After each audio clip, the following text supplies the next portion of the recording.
चलिए आज बात करते हैं एक बहुत ही मजेदार भारतीय लोक कथा की, जो भाषा से जुड़े सबसे बड़े रहस्यों में से एक को खोलती है।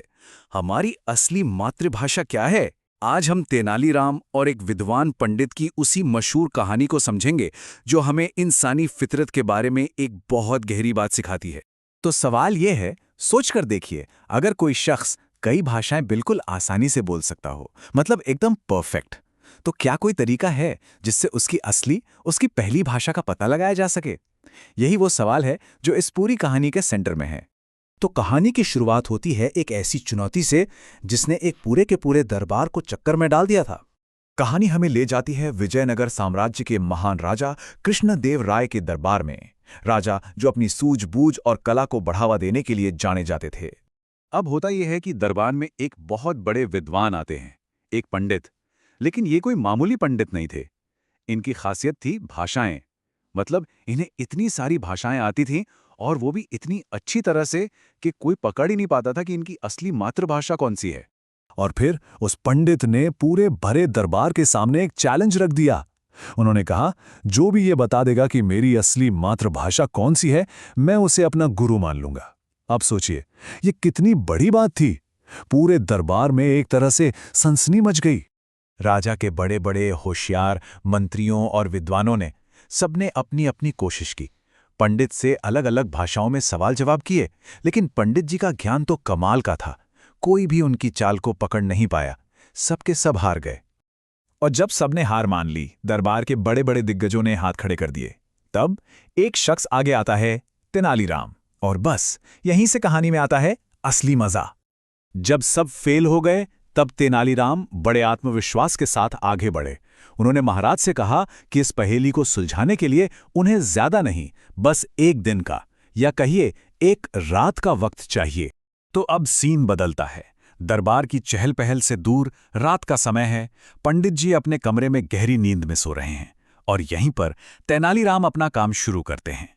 बहुत ही धीरे से, बिना कोई आवाज किए, तेनालीराम पंडित के कमरे में घुस जाते हैं। अब देखिए, उनका मकसद कोई नुकसान पहुंचाना नहीं था, बल्कि वो तो एक छोटा सा साइकोलॉजिकल एक्सपेरिमेंट करने वाले थे। उनका तरीका जितना आसान था, उतना ही कमाल का भी। उन्होंने क्या किया? बस घास का एक लंबा सा तिनका उठाया और सोए हुए पंडित के कान में धीरे धीरे गुदगुदी करने लगे। अब गहरी नींद में अचानक कोई कान में गुदगुदी करे तो क्या होगा? पंडित जी एकदम से हड़बड़ाकर उठ गए, और घबराहट में बिना कुछ सोचे समझे उनके मुंह से कुछ शब्द निकल पड़े। बस तेनाली को जो सुनना था उन्होंने सुन लिया, और चुपचाप वहां से निकल गए। और बस इसी के साथ राज खुल चुका था। पहेली सुलझ गई थी। अब तो बस अगले दिन दरबार में इसका ऐलान करना बाकी था। अगली सुबह दरबार फिर से जमा हुआ। सबकी आंखें सिर्फ तेनालीराम पर टिकी थीं। राजा, वो पंडित, सारे दरबारी, हर कोई ये जानने को बेचैन था कि तेनाली क्या जवाब देंगे। तेनालीराम ने पूरे कॉन्फिडेंस के साथ ऐलान किया, पंडित जी की मातृभाषा तमिल है। ये सुनते ही पंडित जी का चेहरा देखने लायक था। वो एकदम दंग रह गए। उन्हें समझ ही नहीं आ रहा था कि तेनाली ने ये राज पता कैसे कर लिया। उन्होंने अपनी हार मान ली और तेनाली के आगे सिर झुका दिया। अब पूरा दरबार हैरान था, खुद राजा कृष्णदेव राय भी। उन्होंने तेनाली से पूछा, तेनाली, ये तो कमाल हो गया, लेकिन तुमने पता कैसे लगाया? ऐसा क्या किया तुमने जो हमारे इतने बड़े बड़े विद्वान भी नहीं कर पाए? तो अब आता है कहानी का सबसे जरूरी हिस्सा, वो राज जो तेनाली ने खोला। उन्होंने समझाया, महाराज, कोई भी इंसान चाहे कितनी भी भाषाएं क्यों न सीख ले, लेकिन जब वो अचानक किसी मुश्किल में पड़ता है, या डर जाता है, या चौंक जाता है, तो उस वक्त उसके मुंह से हमेशा वही भाषा निकलती है जो उसकी अपनी है, उसकी मातृभाषा। क्योंकि वही भाषा उसके दिल और दिमाग में सबसे गहराई तक बसी होती।